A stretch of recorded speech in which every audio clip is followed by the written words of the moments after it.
बेटी एक बार चल के लड़की को देख तो लो। मेरा दावा है कि लड़का तुम्हें बहुत पसंद आएगा। बाला बहुत अच्छा लड़का है। हाँ हाँ बेटी, हम लोग तुम्हारे दुश्मन तो नहीं है। किसी अच्छे लड़के से ही तुम्हारी शादी करवाएंगे ना। आखिर तू हमारी इकलौती बेटी है। अच्छा ठीक है माँ, अब ज्यादा भावुकतापूर्ण शब्दों का इस्तेमाल ना करो। मैं चलने के लिए तैयार हूँ।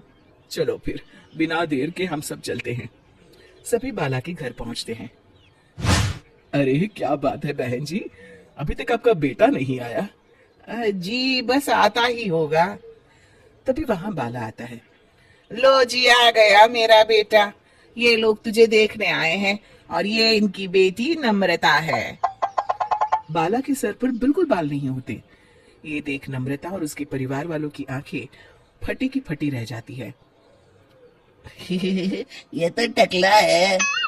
हे भगवान, माँ पिताजी, आप दोनों एक टकले से मेरी शादी करवाने वाले थे। अरे ये तो पूरा उजड़ा चमन है। देखो बेटी, इस तरह किसी का मजाक उड़ाना गलत है। किसी के बारे में इस तरह की बातें नहीं करते।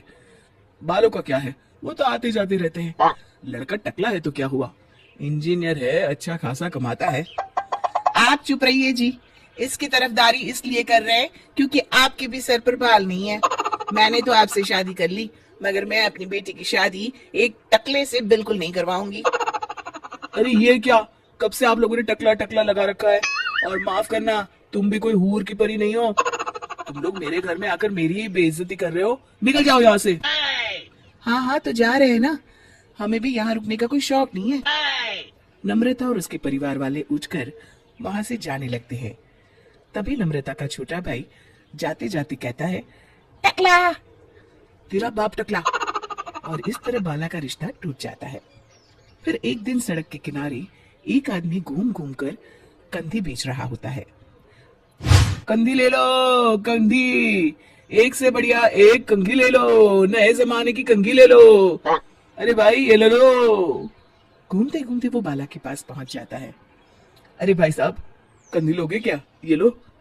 तभी उसकी नजर बाला के सर के ऊपर पड़ती है।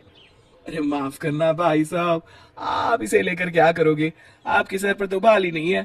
आपका तो स्टेडियम पूरा खाली है। चलता हूँ, कंधी ले लो कंधी ले लो। कंधी वाले की बातें सुनकर बाला को बुरा लगता है। उस समय बाला को ऐसा महसूस होता है कि उसके लिए दुनिया में सबसे कीमती कोई चीज अगर है तो वो सिर्फ बाल है। बाला सड़क पर चलते हुए लोगों के बाल बड़े गौर से देखता है। चलते चलते बाला एक मंदिर के पास पहुंच जाता है। हे भगवान, तुमने ये मेरे साथ क्या किया। थोड़े से बाल अगर मुझे दे देते तो तुम्हारा क्या चला जाता। सारी दुनिया मेरा मजाक उड़ाती है। अरे भाई, आज पहला इंसान देख रहा हूँ जो मंदिर आकर भगवान से अपने लिए बाल मांग रहा है। बेटा, भगवान ने तुम्हें सब कुछ तो दिया है। अच्छी सेहत है, अच्छी नौकरी है। लगता है तुम्हारी तबीयत ठीक नहीं है। घर जाओ, सब ठीक हो जाएगा। बाला वहां से चला जाता है। घर पहुंचकर बाला खाना खाता है और अपने कमरे में सोने के लिए चला जाता है। फिर सुबह जब बाला सोकर उठता है तो आईने के सामने अपने आप को देखकर हैरान हो जाता है। बाला के सर पर एकदम घने बाल आ जाते हैं। बाला खुशी से झूम उठता है। अरे ये तो चमत्कार हो गया, मेरे सर पर बाल आ गए। लेकिन ये हुआ कैसे।